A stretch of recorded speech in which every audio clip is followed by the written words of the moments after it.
হযরত বিলাল রাদিয়াল্লাহু তাআলা আনহু নবীজিকে প্রশ্ন করলেন, ইয়া রাসূলুল্লাহ, ইয়া হাবিবাল্লাহ, আল্লাহ পাক রব্বুল আলামিন দুনিয়াতে আপনাকে আশরাফুল মাখলুকাতের মধ্যে সবচেয়ে দামি বানিয়েছেন এবং আপনাকে মাসুম বানিয়েছেন। আপনার আগের গুনাহ মাপ, পরের গুনাহ মাপ, এরপরেও কেন আপনি এত কান্না করেন?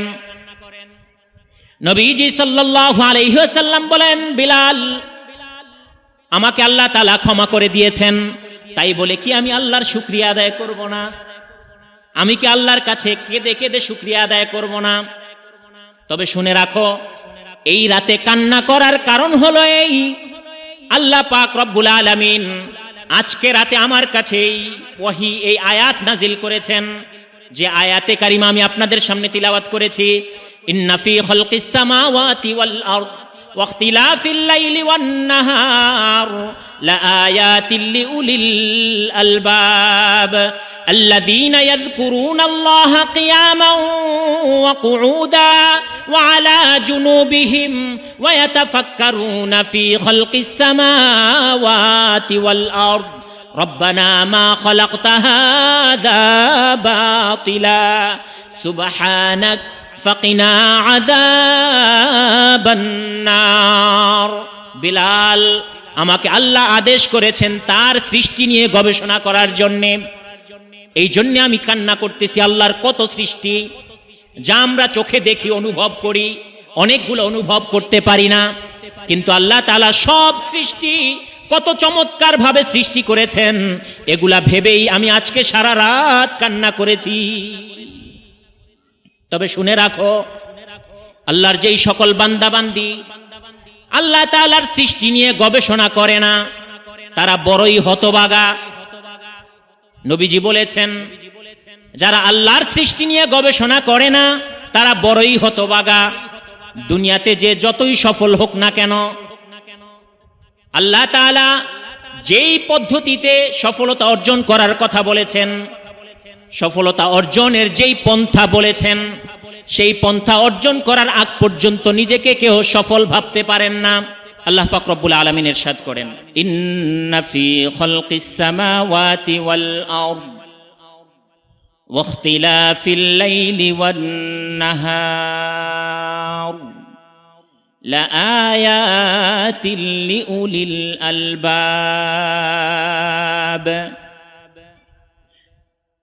আসমান জমিনের সৃষ্টির মধ্যে আল্লাহ পাক রব্বুল আলামিন 7 আসমান সৃষ্টি করেছেন, 7 তবক জমিন সৃষ্টি করেছেন।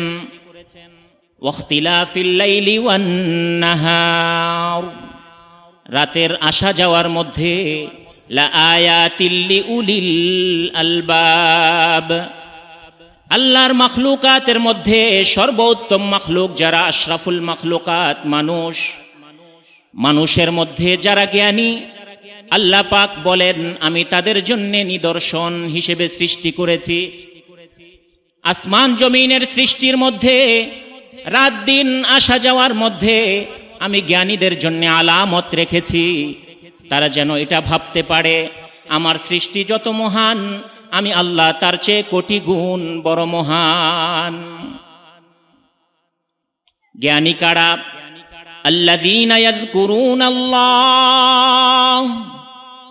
الذين يذكرون الله قياما وقعودا وعلى جنوبهم ويتفكرون في خلق السماوات والأرض।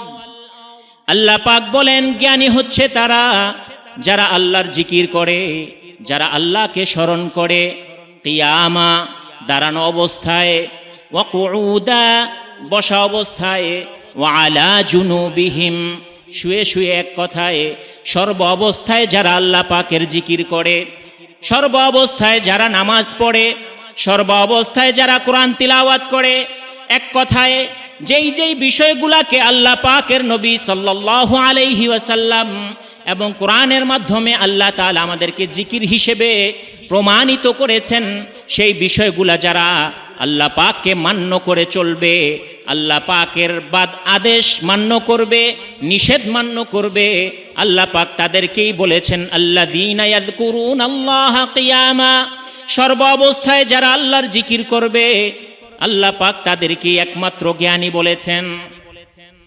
জ্ঞানীর আরেকটা পরিচয় আয়াতের পরবর্তী অংশে আল্লাহ তাআলা বলেছেন, ওয়ায়াতাফাক্কারুনা ফি খালকিস সামাওয়াতি ওয়াল আরদ।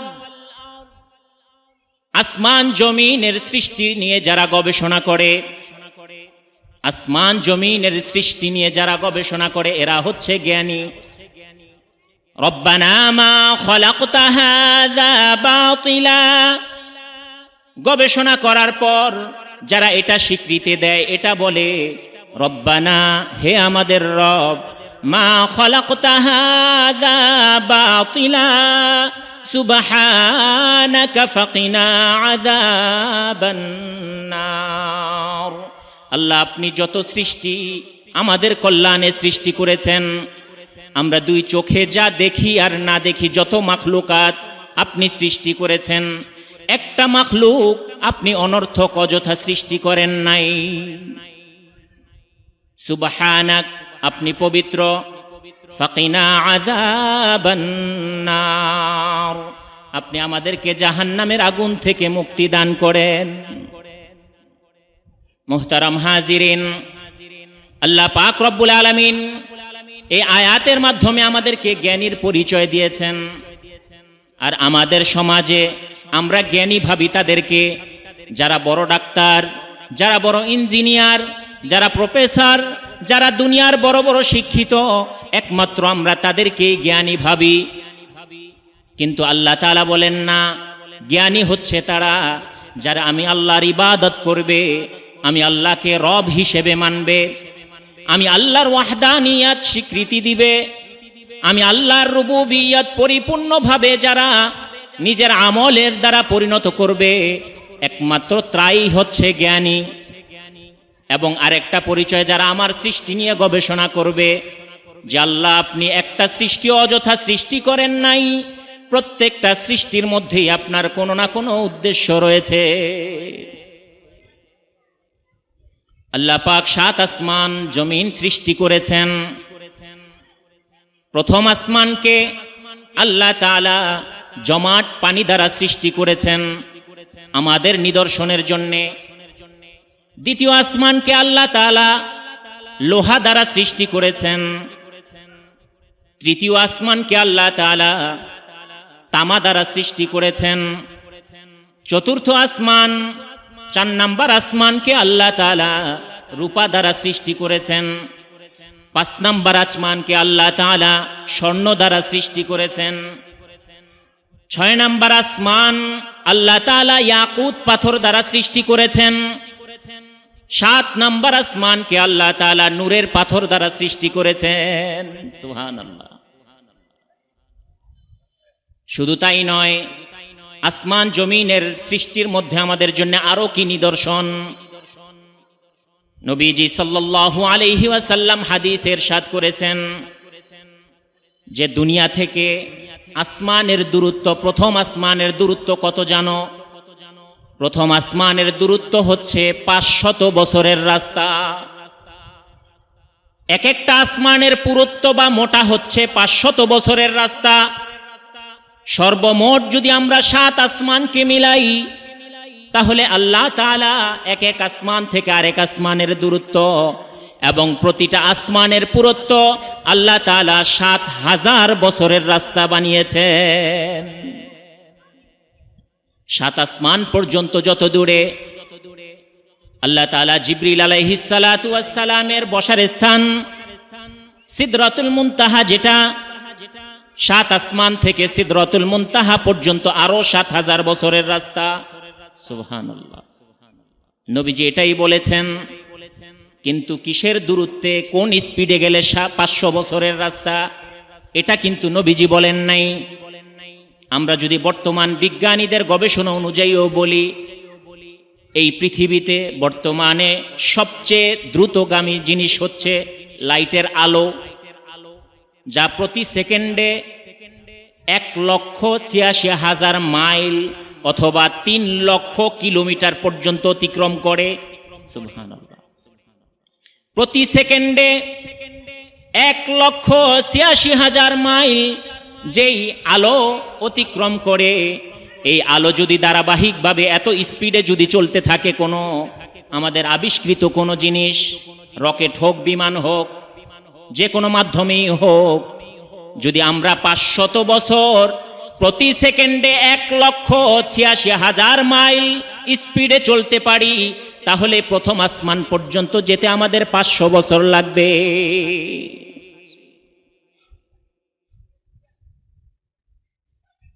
আমাদের দেশের এবং বিশ্বের বিজ্ঞানীরা সর্বপ্রথম বলেছিলেন আসমান বলতে কোনো জিনিস নাই, কারণ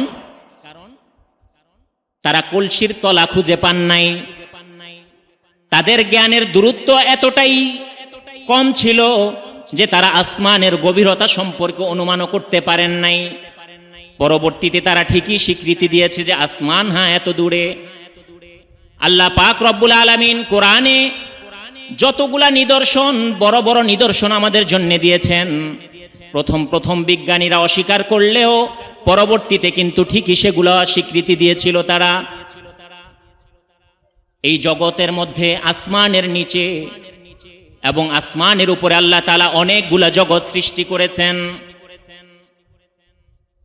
আমাদের বিজ্ঞানীদের গণনা অনুযায়ী 8টি জগৎ আল্লাহ তাআলা সৃষ্টি করেছেন। 8টি জগতের মধ্যে 5 নাম্বার জগৎ হচ্ছে আমাদের পৃথিবী। সূর্যের থেকে আমাদের পৃথিবী হচ্ছে 13 লক্ষ গুণ ছোট। তার মানে দুনিয়া থেকে, এই জগৎ থেকে, এই পৃথিবী থেকে সূর্য 13 লক্ষ গুণ বড়। এই পৃথিবীর মতো 13 লক্ষ গুণ পৃথিবী আল্লাহ তাআলার সৃষ্টি একটা মহান সূর্যের মধ্যে ঢুকে যাবে। এত বড় একটা সূর্য। এই পৃথিবীর থেকে আরো বড় বড় অনেকগুলা জগৎ রয়েছে, যেমন বৃহস্পতি জগৎ, শনি জগৎ, নেপচুন জগৎ। এমনি ভাবে আরো 4টা জগৎ রয়েছে, যেই জগৎগুলো আমাদের এই পৃথিবী থেকে হাজার হাজার শত শত গুণ বড়, শত শত গুণ বড়। আমাদের এই পৃথিবীর আয়তন কত? 19.7 কোটি কিলোমিটার, 19.7 কোটি মাইল, 51 কোটি কিলোমিটার। এই পৃথিবীতে জনসংখ্যা কত? 802 কোটি। আমাদের বাংলাদেশে জনসংখ্যা হলো 1,18 কোটি অথবা 17 কোটি। আর বাংলাদেশের আয়তন হলো 1,47,000 বর্গ কিলোমিটার। এতেই আমাদের চোখ কত বড় হয়ে যায়, কত বড় এরিয়া, এত এত মানুষ। অথচ এর চেয়ে আরো বড় বড়, শতগুণ বড় বড় অনেকগুলা জগৎ আল্লাহ তাআলা আমাদের জন্য সৃষ্টি করে রেখেছেন। আল্লাহ তাআলা ফেরেশতা সৃষ্টি করেছেন আমাদের খিদমতের জন্য। জিবরিল আলাইহিস সালাতু ওয়াস সালামের সাথে যখন আমাদের নবীজি সাল্লাল্লাহু আলাইহি ওয়াসাল্লাম মেরাজে গিয়েছেন, 7 আসমান, লৌহে কলম, আরশ ও কুরসি যখন ভেদ করে আল্লাহ তাআলার সাথে সাক্ষাতে গিয়েছেন, অল্প সময়ের মধ্যে, যেখানে 7 আসমান পর্যন্ত 7,000 বছরের রাস্তা, সেখানে রাতের অল্প টাইমের মধ্যে আমার আপনার নবী সাল্লাল্লাহু আলাইহি ওয়াসাল্লাম এই 7,000 বছর নয়, শুধু আরো 7,000 বছর সিদরাতুল মুনতাহা, তার উপরে আরশ ও কুরসি, আল্লাহ তাআলার মহান আরশ, এই পর্যন্ত জিবরিল আলাইহিস সালাতু ওয়াস সালামের সাথে অতিক্রম করেছিলেন। মুহতারাম হাজিরিন, জিবরিল আলাইহিস সালাতু ওয়াস সালাম যখন নবীজিকে সাথে নিয়ে সিদরাতুল মুনতাহা পর্যন্ত গেলেন, বললেন, ইয়া রাসূলুল্লাহ, এরপরে আমি আর যাওয়ার সুযোগ নাই। আল্লাহ আমার যাওয়ার ক্ষমতা এই পর্যন্তই লিখে দিয়েছেন, এরপরে আর আমার সামর্থ্য নাই, এরপরে আপনি একা যেতে হবে। নবীজি সাল্লাল্লাহু আলাইহি ওয়াসাল্লাম আল্লাহ তাআলার কাছে গেলেন, সাক্ষাৎ করলেন, দিদার পেলেন। আল্লাহ তাআলার সৃষ্টি জান্নাত জাহান্নাম দেখলেন। প্রত্যেক আসমানে এক এক ফেরেশতা এক এক নবীর সাথে আল্লাহ তাআলা সাক্ষাৎ ঘটিয়েছিলেন। প্রত্যেক আসমানে অসংখ্য ফেরেশতাদের সাথে সাক্ষাৎ ঘটিয়েছিলেন। নবীজি সাল্লাল্লাহু আলাইহি ওয়াসাল্লাম যখন মেরাজে গেলেন, আল্লাহ তাআলার আরেকটা সৃষ্টি যে ফেরেশতা, এই সম্পর্কে যদি আমরা আরেকটু ধারণা নেই নবীজির মেরাজ থেকে। জিবরিল আলাইহিস সালাতু ওয়াস সালাম যখন নবীজিকে নিয়ে 7 আসমানের উপরে গেলেন, বাইতুল মামুর নামক একটা জায়গা, নবীজিকে বললেন, ইয়া রাসূলুল্লাহ, ইয়া হাবিবাল্লাহ, দুনিয়াতে যেমন আপনাদের জন্য, আপনার উম্মতের জন্য, আল্লাহর বান্দাদের জন্য একটা ইবাদতখানা রয়েছে, যেই ইবাদতখানা হযরত ইব্রাহিম আলাইহিস সালাতু ওয়াস সালাম নির্মাণ করেছিলেন, কিন্তু বেশি দিন দায়িত্ব পালন করতে পারেন নাই। বাইতুল্লাহ নির্মাণের বিনিময়ে এবং মজুরি হিসেবে আল্লাহ পাক রব্বুল আলামিন হযরত ইব্রাহিম আলাইহিস সালাতু ওয়াস সালামকে এই বাইতুল মামুরের দায়িত্ব হিসেবে রেখেছেন। এই বাইতুল মামুরের দায়িত্ব হযরত ইব্রাহিম আলাইহিস সালাতু ওয়াস সালামকে আল্লাহ তাআলা দান করেছেন। বাইতুল মামুর কি? আমরা যেমন বাইতুল্লাহ শরীফে প্রতি মুহূর্তে, প্রতি সেকেন্ডে ইবাদত করতেছি, কেউ নামাজ পড়তেছে, তাসবিহ তাহলিল করতেছে, কেউ তাওয়াফরত অবস্থায়, এক একজনে এক এক আমলে লিপ্ত। বাইতুল মামুর ঠিক তেমনি ভাবে ফেরেশতাদের ইবাদতখানা। এক এক ফেরেশতা তাসবিহ পড়তেছে আল্লাহ তাআলার, এক এক ফেরেশতা রুকু অবস্থায়, এক এক ফেরেশতা সিজদা অবস্থায়, এক একজনের অবস্থা এক এক রকম। জিবরিল আলাইহিস সালাতু ওয়াস সালাম নবীজিকে বলতেছেন, ইয়া রাসূলুল্লাহ, ইয়া হাবিবাল্লাহ, আপনি জানেন প্রতিদিন এই বাইতুল মামুরে কত সংখ্যক ফেরেশতা ইবাদত করে? নবীজি বলেন, জিবরিল, আমি তো তা জানি না। জিবরিল আলাইহিস সালাতু ওয়াস সালাম বললেন, ইয়া রাসূলুল্লাহ, এই বাইতুল মামুরে প্রতিদিন 70,000 ফেরেশতা আল্লাহ তাআলার ইবাদতে মশগুল থাকে। 70,000 ফেরেশতা। শুধু তাই নয়, জিবরিল আলাইহিস সালাতু ওয়াস সালাম বলেন, ইয়া রাসূলুল্লাহ, 70,000 ফেরেশতা ইবাদত করে বাইতুল মামুরে। আজকে যেই ফেরেশতা 70,000 ইবাদত করলো এখানে, কিয়ামত পর্যন্ত দ্বিতীয়বার এই সকল ফেরেশতারা এখানে আসার আর সুযোগ পাবে না, আর তাদের সিরিয়াল আসবে না। সুবহানাল্লাহ, এত সংখ্যক ফেরেশতা। এখন আমরা যদি একটু হিসাব মিলাই, এই পৃথিবীটা আল্লাহ তাআলা কত আগে সৃষ্টি করেছেন। আল্লাহ তাআলা সৌরজগতের 8টি জগৎ সৃষ্টি করেছেন। এমন অসংখ্য জগৎ আল্লাহ তাআলা সৃষ্টি করেছেন যেগুলো হাজার হাজার কোটি বছরের চেয়েও বেশি যার বয়স। কিন্তু পৃথিবী যদি আমরা একটু পর্যালোচনা করি, এই পৃথিবীকে আল্লাহ তাআলা বিজ্ঞানীদের অনুমান এবং ধারণা অনুযায়ী, সঠিক নাও হতে পারে, 456 কোটি বছর আগে আল্লাহ তাআলা এই পৃথিবী সৃষ্টি করেছেন। সুবহানাল্লাহ, কত বছর? 456 কোটি বছর আগে আল্লাহ তাআলা এই পৃথিবী নামক এই জায়গাটা সৃষ্টি করেছেন। এখন আমরা যদি হিসেব করি, প্রতিদিন বাইতুল মামুরে 70,000 ফেরেশতা ইবাদত করে। যদি আমরা এক মাসের হিসেব মিলাই, তাহলে এক মাসে মোটামুটি 21 লক্ষ ফেরেশতা বাইতুল মামুরে ইবাদতরত অবস্থায় থাকে। সুবহানাল্লাহ। এক বছরের হিসাব যদি করি 360 দিন, তাহলে মোটামুটি 2,52,00,000 আল্লাহ তাআলার সৃষ্টি ফেরেশতা যারা বাইতুল মামুরে আল্লাহ তাআলার ইবাদত করে। সুবহানাল্লাহ। শুধু তাই নয়, আল্লাহ পাক রব্বুল আলামিন এই জগৎগুলোর শুরু থেকেই ফেরেশতা সৃষ্টি করেছেন জগতের খেদমতের জন্যে।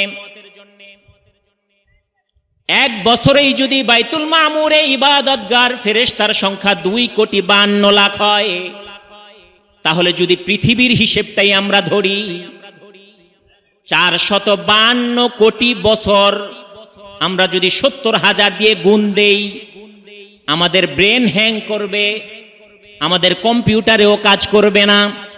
আল্লাহ তাআলা এত crore crore crore crore million billion trillion ফেরেশতা আমাদের খেদমতের জন্য, আল্লাহর ইবাদতের জন্য সৃষ্টি করেছেন। সুবহানাল্লাহ। এত এত ফেরেশতা আমাদের জন্য সৃষ্টি করেছেন। নবীজি হাদিসে বলেন প্রত্যেকটা মানুষের সাথেও কিন্তু আবার ফেরেশতা থাকে। যদি অমুসলিম বাদ দেই, সারা পৃথিবীতে বর্তমানে 200 কোটির উপরে মুসলমানদের সংখ্যা।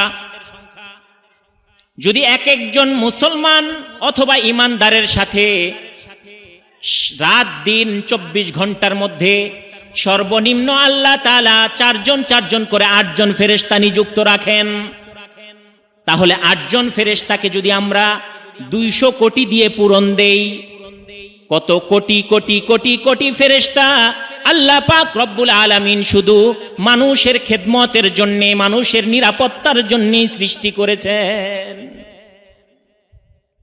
মুহতারাম হাজিরিন,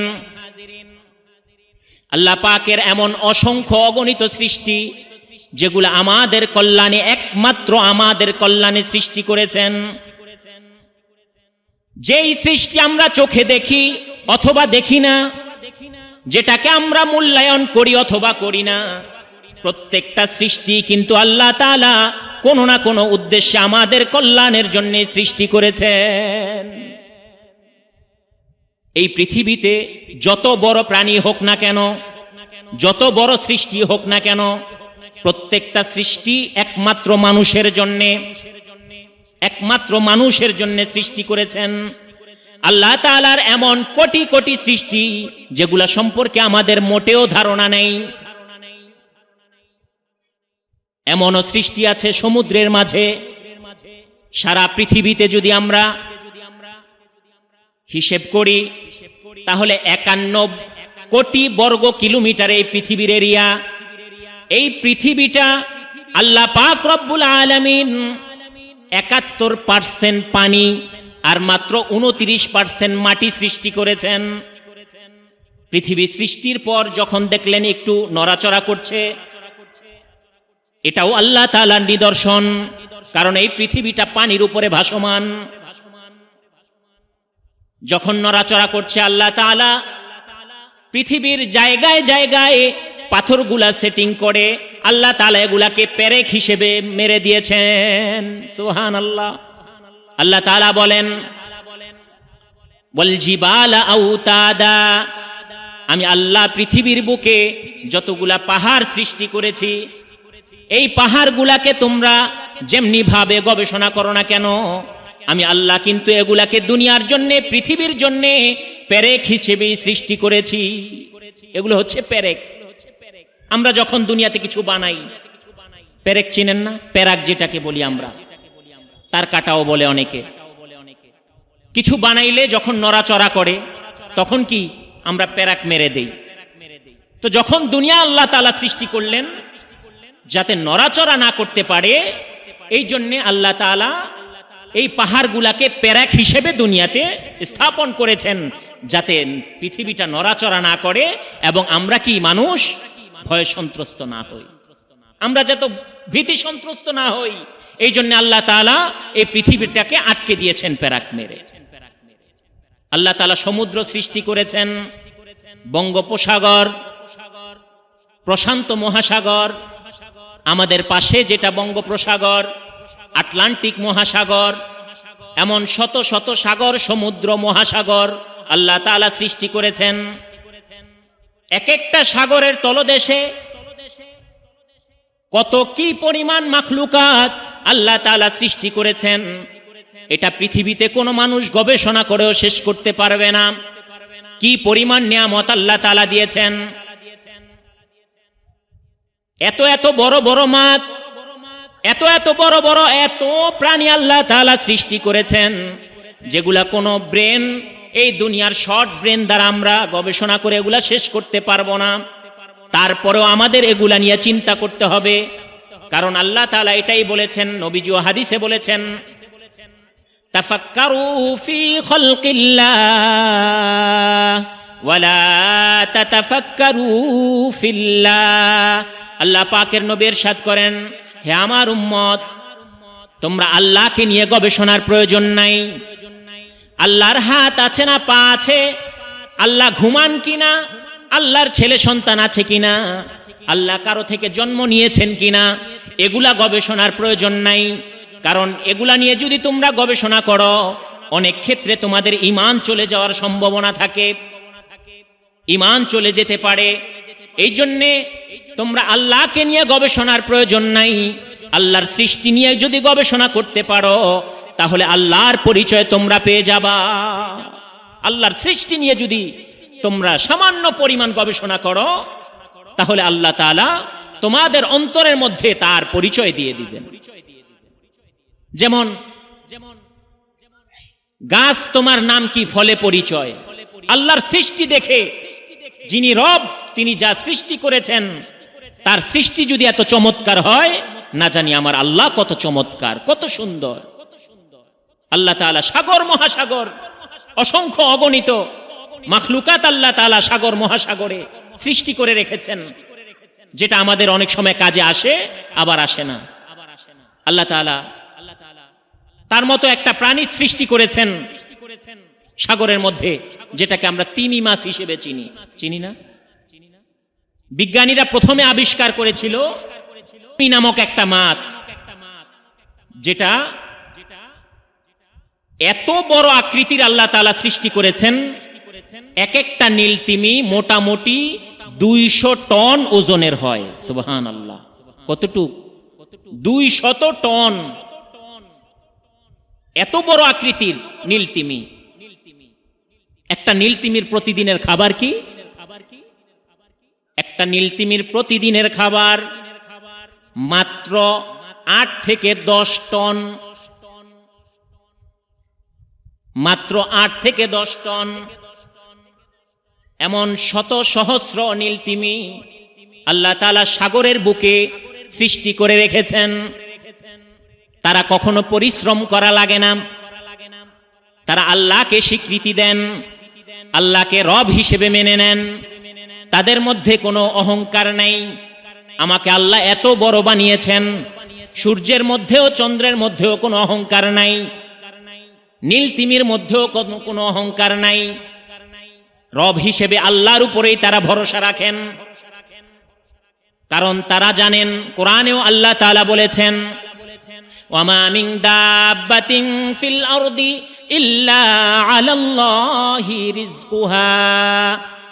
আল্লাহ তাআলা যত সৃষ্টি দুনিয়াতে সৃষ্টি করেছেন প্রাণীকুল, প্রত্যেকটা প্রাণীর রিজিকের দায়িত্ব আমার আল্লাহ আগেই নিয়েছেন। আমার আল্লাহ আগেই বলে দিয়েছেন, কারো কোনো চিন্তার প্রয়োজন নাই। প্রত্যেকটা প্রাণীর, যত ছোট থেকে যত বড়ই হোক না কেন, প্রত্যেকটা প্রাণীর রিজিকের জিম্মাদার আমি আল্লাহ। একটা মুহূর্ত দেরি হয় না। যার যখন খাবার টাইম, নীল তিমির প্রতিদিন 8 থেকে 10 টন খাবার। একটা নীল তিমি আপনি সাগরের মহাসাগরের বুকে দেখবেন না যে না খেয়ে মারা গিয়েছে। প্রতিদিন যথা টাইমে এই প্রাণীগুলার রিজিকের ব্যবস্থা করেন তিনি হলেন আমার আল্লাহ। শুধু তাই নয়, পরবর্তীতে বিজ্ঞানীরা আরেকটি তিমি আবিষ্কার করেছেন। নীল তিমি যেখানে, যেটার ওয়েট ছিল মাত্র 200 টন, আরেকটা তিমি মাছ আবিষ্কার করেছেন যেটা সাগরে আছে, সেটার ওজন হলো 340 টন পর্যন্ত। 340 টন পর্যন্ত যেটার ওজন। যেখানে নীল তিমির 8 থেকে 10 টন খাবার লাগে প্রতিদিন, 200 থেকে 228 জন মানুষের খাবার, সেখানে যেই তিমি মাছটা 340 টন ওজনের হয়, ওটার খাবার না জানি আমার আল্লাহ আরো কত বেশি দেন।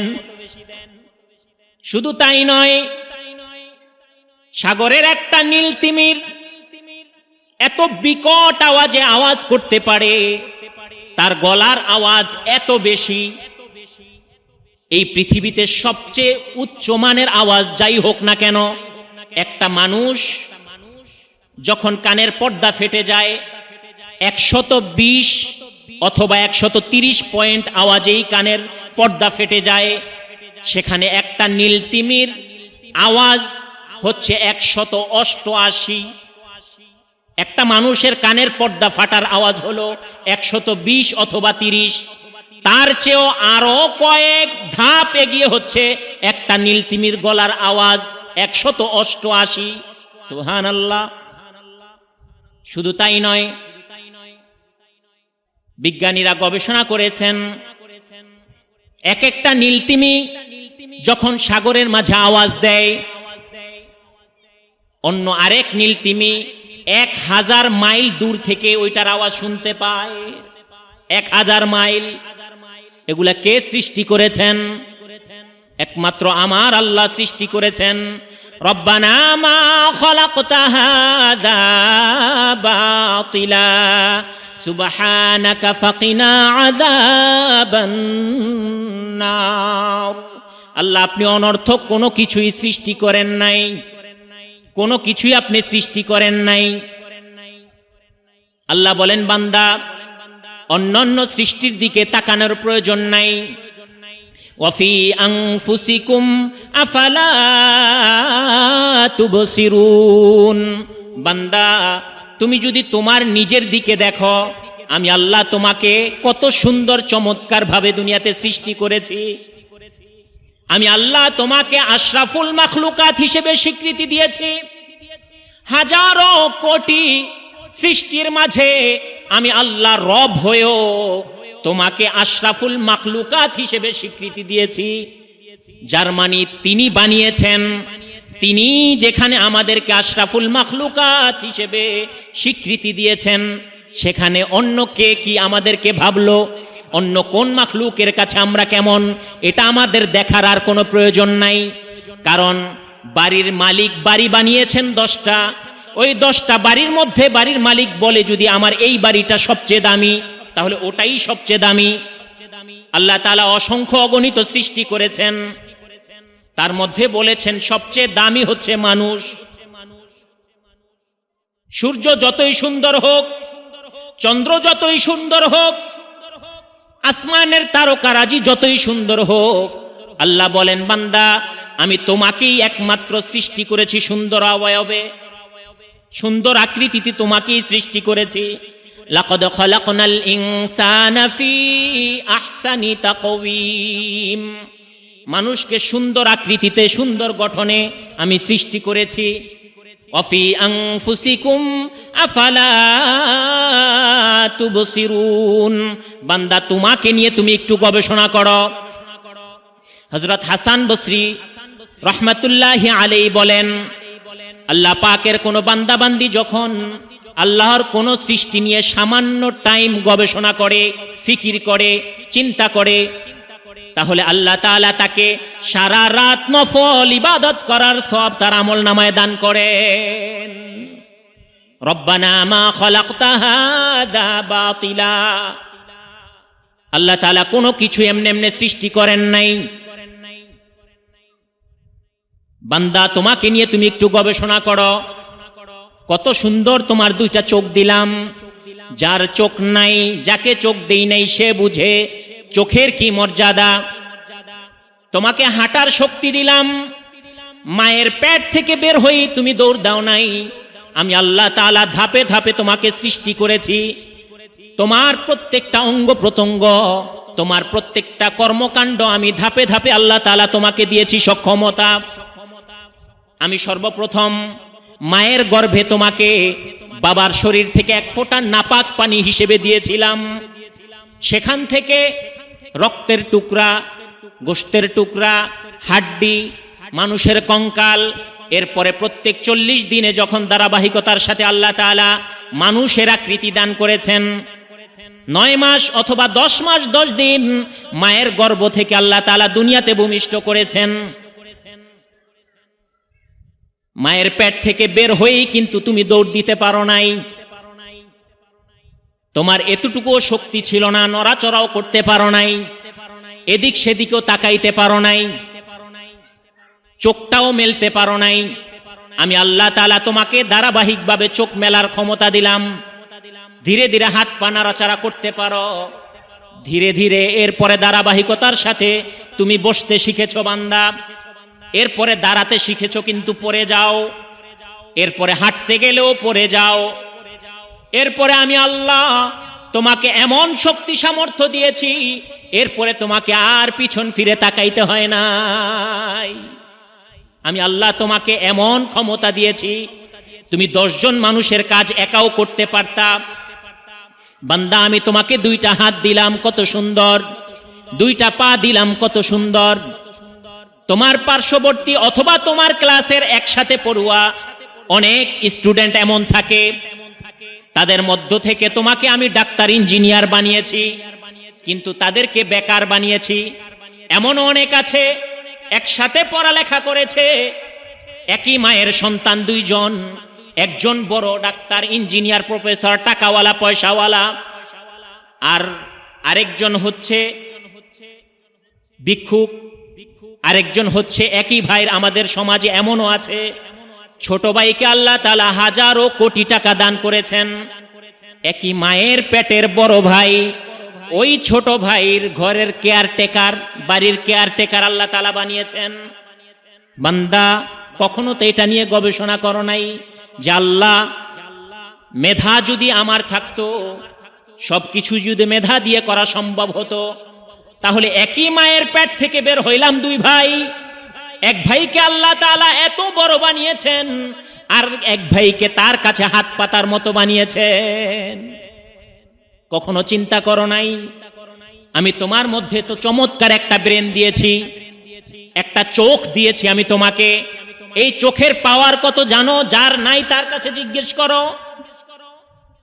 একটা সুস্থ সবল মানুষের চোখের পাওয়ার হলো 576 মেগাপিক্সেল। যেই মেগাপিক্সেল দ্বারা হাজারো কোটি আলো এবং কালার একসাথে দেখা যায়। আমাদের সমাজের মোবাইল ফোন, সবচেয়ে দামি ফোন 50 মেগাপিক্সেল, আরো দামি হইলে 100 সর্বোচ্চ হতে পারে, 200 হতে পারে, কিন্তু এক একটা মানুষের চোখ হচ্ছে 576 মেগাপিক্সেল ক্যামেরার মতো। সুবহানাল্লাহ। যার চোখের জ্যোতি নাই সে বুঝে কত মর্যাদা। বান্দা, এগুলার ভাড়া আমি তোমার কাছে চাই নাই, এগুলা কেন আমি তোমাকে দিয়েছি? যেন এই 2টা চোখ, এই 2টা হাত আমার ইবাদতে তুমি ব্যয় করতে পারো। তোমাকে আমি মেধা দিয়েছি, তোমার আপন ভাই অথবা তোমার পাড়া প্রতিবেশী তাকে আমি মেধা দেই নাই। তোমাকে কেন দিয়েছি বান্দা জানো? আমি তোমাকে পরীক্ষা করার জন্য দিয়েছি যে তুমি কি এই মেধা পেয়ে যিনি মেধা দান করলেন তাকে ভুলে যাও নাকি তার ইবাদতে মশগুল থাকো। এত সুন্দরভাবে তোমার অবয়ব আমি সৃষ্টি করেছি। নাকটা যদি পিছনে দিতেন আল্লাহ, তাহলে কোনো খাবার আগে সামনের চোখ দিয়ে দেখা লাগতো, এরপরে নাক দিয়ে ঘ্রাণ নেওয়া লাগতো, এরপরে মুখে দেয়া লাগতো। কত কষ্ট!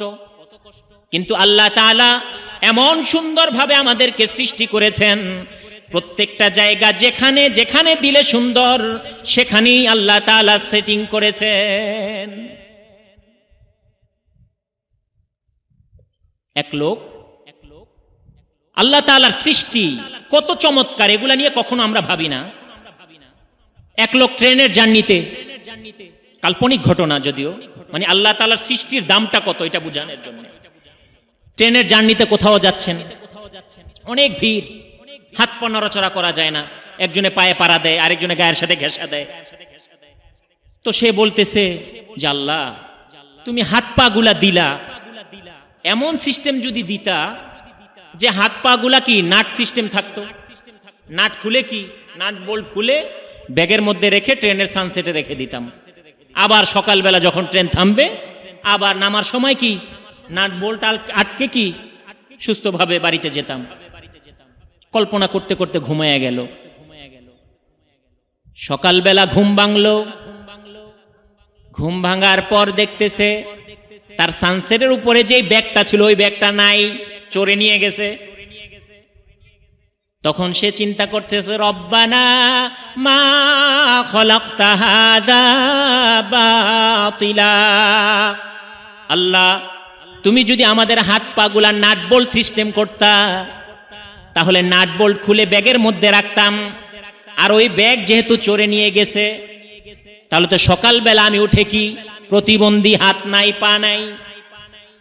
আল্লাহ তুমি যত সুন্দর করে সৃষ্টি করেছ এটাই সুন্দর, তুমি যেই জায়গায় যেটা সেটিং করার প্রয়োজন, যেই সৃষ্টিটা যেই অঙ্গটা যেখানে লাগানোর প্রয়োজন তুমি সেটাই করেছো, সেভাবেই করেছো। রব্বানা মা খালাকতা হাযা বাতিলা, এমনেই তুমি সৃষ্টি করো নাই, তোমার এই সৃষ্টির মধ্যে কল্যাণ এটাই। সুবহানাল্লাহ, তোমার এই সৃষ্টির মধ্যে অন্য কোনো কল্যাণ থাক আর না থাক এটাই কল্যাণ। যে আমার যদি নাট বোল্ট সিস্টেম হাত থাকতো তাহলে আজকে কি আমি প্রতিবন্ধী হয়ে যাইতাম? আমার ব্যাগটা যেমন চোরে নিয়ে গিয়েছে, ওই ব্যাগের মধ্যে আমার অঙ্গ প্রত্যঙ্গগুলো যদি থাকতো, হাত পা থাকলে, তাহলে চোরে কি ওগুলো নিয়ে বাজারে বিক্রি করে দিত। আমি সারা জীবনের জন্য কি প্রতিবন্ধী? এমনি আল্লাহ তুমি সৃষ্টি করো নাই। এই জন্য মোহতারাম হাজিরিন, আমাদের অবশ্যই এগুলা নিয়ে গবেষণা করতে হবে। আম্মা জানা আয়েশা রাদিয়াল্লাহু তাআলা আনহাকে আব্দুল্লাহ ইবনে ওমর সহ আরেকজন সাহাবী প্রশ্ন করলেন, আম্মা জান, আল্লাহ পাকের নবী সাল্লাল্লাহু আলাইহি ওয়াসাল্লামের এমন অনেক কাজ যেগুলো আপনার কাছে আশ্চর্যজনক মনে হতো, এমন একটা ঘটনা আপনি বর্ণনা করেন। হযরত আয়েশা রাদিয়াল্লাহু তাআলা আনহা বলেন যে এক রাতে নবীজি আমার বাসায় ছিল, রাতের বেলা হঠাৎ উঠে বলতেছে, আয়েশা আমি চাই তোমার অনুমতি যে আমি আল্লাহর ইবাদত করব। আয়েশা রাদিয়াল্লাহু তাআলা আনহা বলেন, আপনি যদি চান আল্লাহর ইবাদত করতে, আমার তো বাধা দেওয়ার কোনো ক্ষমতা নাই, আপনি ইবাদত করতে পারেন। নবীজি সাল্লাল্লাহু আলাইহি ওয়াসাল্লাম সারা রাত ইবাদত করলেন। কান্না করতে করতে হযরত বিলাল রাদিয়াল্লাহু তাআলা আনহু নবীজির মুয়াজ্জিন ছিলেন, নবীজিকে যখন ডাকার জন্য বিলাল আসলো, এসে দেখতেছে নবীজি কান্না করতেছেন।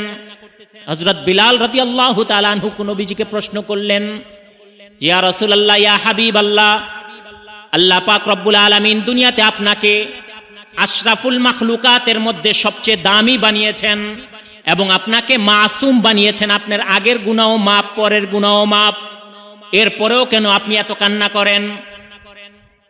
নবীজি সাল্লাল্লাহু আলাইহি ওয়াসাল্লাম বলেন, বিলাল, আমাকে আল্লাহ তাআলা ক্ষমা করে দিয়েছেন, তাই বলে কি আমি আল্লাহর শুকরিয়া আদায় করব না? আমি কি আল্লাহর কাছে কেঁদে কেঁদে শুকরিয়া আদায় করব না? তবে শুনে রাখো, এই রাতে কান্না করার কারণ হলো এই, আল্লাহ পাক রব্বুল আলামিন আজকে রাতে আমার কাছে ওহী এই আয়াত নাজিল করেছেন, যে আয়াতে কারিমা আমি আপনাদের সামনে তিলাওয়াত করেছি। ইন্না ফি খালকিস সামাওয়াতি ওয়াল আরদ ওয়া ইখতিলাফিল লাইলি ওয়ান নাহার লাআয়াতিল লিউলিল আলবাব الذين يذكرون الله قياما وقعودا وعلى جنوبهم ويتفكرون في خلق السماوات والأرض ربنا ما خلقت هذا باطلا سبحانك فقنا عذاب النار বিলাল, আমাকে আল্লাহ আদেশ করেছেন তার সৃষ্টি নিয়ে গবেষণা করার জন্যে। এই জন্য আমি কান্না করতেছি। আল্লাহর কত সৃষ্টি যা আমরা চোখে দেখি, অনুভব করি, অনেকগুলো অনুভব করতে পারি না, কিন্তু আল্লাহ তাআলা সব সৃষ্টি কত চমৎকার ভাবে সৃষ্টি করেছেন, এগুলা ভেবেই আমি আজকে সারা রাত কান্না করেছি। তবে শুনে রাখো, আল্লাহর যেই সকল বান্দাবান্দি আল্লাহ তাআলার সৃষ্টি নিয়ে গবেষণা করে না, তারা বড়ই হতভাগা। নবীজি বলেছেন, যারা আল্লাহর সৃষ্টি নিয়ে গবেষণা করে না তারা বড়ই হতভাগা। দুনিয়াতে যে যতই সফল হোক না কেন, আল্লাহ তাআলা যেই পদ্ধতিতে সফলতা অর্জন করার কথা বলেছেন, সফলতা অর্জনের যেই পন্থা বলেছেন, সেই পন্থা অর্জন করার আগ পর্যন্ত নিজেকে কেউ সফল ভাবতে পারেন না। আল্লাহ পাক রব্বুল আলামিন সফল ব্যক্তি কারা, নিজেকে সফল ভাবতে পারবে কে? কোরআনের অন্য আয়াতে আল্লাহ তাআলা বলেছেন, ওয়ামান যুহজিহা আনিন নার ওয়া উদখিলাল জান্নাতা ফাকাদ ফাজ। দুনিয়াতে যে যতই নিজেকে সফল দাবি করুক, আমার 5টা ছেলে বিদেশ থাকে, আমেরিকা থাকে, আমি কোটি কোটি টাকার মালিক, আমার টাকা পয়সার অভাব নাই। যে নিজেকে যতই এস্টাবলিশ দাবি করুক, যতই সফলতার চূড়ান্ত পর্যায়ের দাবি করুক না কেন, আল্লাহ তাআলা বলেন, বান্দা তুমি ততক্ষণ পর্যন্ত সফল হতে পারবে না যতক্ষণ না পর্যন্ত ওয়ামান যুহজিহা আনিন নার ওয়া উদখিলাল জান্নাতা ফাকাদ ফাজ। একমাত্র সেই নিজেকে সফল হিসেবে স্বীকৃতি দিতে পারবে যে জাহান্নাম থেকে নিজেকে বাঁচাতে পারে আর জান্নাতের অধিবাসী হতে পারে, জান্নাতের মালিক হতে পারবে, যে জাহান্নাম থেকে নিজেকে মুক্ত রাখতে পারবে। যে আল্লাহ তাআলা বলেন সেই একমাত্র নিজেকে সফল হিসেবে দাবি করতে পারে। আর আমাদের অবস্থা, সামান্য একটু আমল, তারপরেও এটার মধ্যেও চুরি, এটার মধ্যেও বাটপাড়ি, সপ্তাহে একদিন নামাজ পড়ি, জুমার নামাজ, তার মধ্যে আবার আগের সুন্নত পড়লে পরেরটা পড়ি না, মন চাইলে নামাজ পড়ি, মন চাইলে পড়ি না। যারা নিয়মিত নামাজি, নামাজের মধ্যে আমাদের মন নাই, জান্নাতের আশা নাই, জাহান্নামের ভয় নাই, আল্লাহর রুবুবিয়ত নিয়ে কখনো চিন্তাও করি না, আল্লাহর সৃষ্টি নিয়ে কখনো ভাবিও না। আমরা এটাই মনে করি এত আমল লাগে না, এত আমল, এটাই আমাদের ধারণা। সব সময় আমাদের মানুষদের একটা জিনিস, এক জায়গায় শুধু আমরা অল্পতে সন্তুষ্ট, এক জায়গায় শুধু, আর কোথাও না, এক জায়গায়। যেমন আপনার 100টা বাড়ি যদি হয়, আপনি আরো ভাববেন কি আরো লাগবে। আলহাকুমুত তাকাসুর হাত্তা যুরতুমুল মাকাবির, কতদিন লাগবে? যতক্ষণ না পর্যন্ত কবরের মাটি গিয়ে নিজের জবান বন্ধ না হবে, ততদিন কি লাগবে, লাগবে, আরো লাগবে, আরো লাগবে। 5,000 কোটি টাকার মালিক, আরো লাগবে। বাংলাদেশে বাড়ি গাড়ির অভাব নাই, বিদেশেও লাগবে, আমেরিকায় লাগবে, অস্ট্রেলিয়া লাগবে, কানাডায় লাগবে, শুধু লাগবেই লাগবে। ছেলে সন্তান যত বড় শিক্ষিত হোক, আরো যদি পড়ালেখা করতা আরো বড় শিক্ষিত হইতা, ঠিক না? নিজের পরিবার যতই উন্নত হোক আরো লাগবে। শুধু এক জায়গায় অল্পতে সন্তুষ্ট, কারণ আল্লাহ বলছেন অল্পতে সন্তুষ্ট হও। এক জায়গায় আমরা অল্পতে সন্তুষ্ট, সেটা কি? নেকির কাজে। নফল নামাজ পড়লাম তো 20 রাকাত, আর কত, ঠিক না? আর লাগবে না, হইছে। সারাদিন 5 ওয়াক্ত নামাজ তো পড়লাম, আর লাগবে না, হইল তো। সবে বরাত, সবে কদরে 50 রাকাত নামাজ পড়লাম নফল, এত নামাজ কিসে লাগে, আর লাগবে না, চলে। শুধু এক জায়গায় কি অল্পতে সন্তুষ্ট, আর লাগবে না। আর যত জায়গায় আছে, দুনিয়া হোক, পারিবারিক ক্ষেত্রে হোক, যে কোনো ক্ষেত্রেই হোক, অল্পতে সন্তুষ্ট আমরা হতে পারি না। শুধু আমলের ক্ষেত্রে অনেক হয়েছে, আর লাগবে না। অথচ উচিত ছিল কি, যে আল্লাহ আমাকে সৃষ্টি করেছেন, যে আল্লাহ আমার কল্যাণের জন্য এত আশরাফুল এত মাখলুকাত সৃষ্টি করেছেন, যে আল্লাহ 7 আসমান জমিন সৃষ্টি করেছেন, যে আল্লাহ আমাদের জন্য এত কল্যাণকর সৃষ্টি করেছেন, সে আল্লাহকে সব সময় আল্লাহ তাআলার ইবাদতে মশগুল রাখা, এটাই উচিত ছিল। আল্লাহ পাক রব্বুল আলামিন আমাদেরকে সফল স্বীকৃতি দিয়েছেন।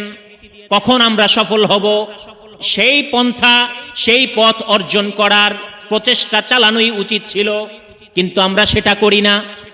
আমরা অল্পতেই সন্তুষ্ট। নামাজ পড়েছি 5 ওয়াক্ত, আর লাগবে না। যাকাত তো দেই প্রতি বছর, নিজের টাকা আরেকজনকে কেন দিব, এত দেয়া লাগবে না। 5 লাখ টাকা যাকাত আসছে, ওখান থেকেও আবার আরো কম, এত টাকা দিলে তো কমে যায়। সর্বক্ষেত্রেই আমরা আল্লাহ তাআলার সাথে প্রতারণা করি। আল্লাহ তাআলা কোরআনে হাকিমে এই ব্যাপারেও বলেছেন, বান্দা ইন্নাল ইনসানা লিরাব্বিহি লাকানুদ। এত এত নিয়ামত আমি তোমাদেরকে দিলাম, এত এত নাজ নিয়ামত আমি তোমাকে দিলাম। তুমি রাতের বেলা ঘুমাও, সকালে আমি তোমার ঘুম ভাঙি। তুমি দুনিয়াতে কত কাজ কর্ম করো, কখনো তোমার বিপদ আপদ আসলেও আমি আল্লাহ সেটা হেফাজত করি তোমাকে।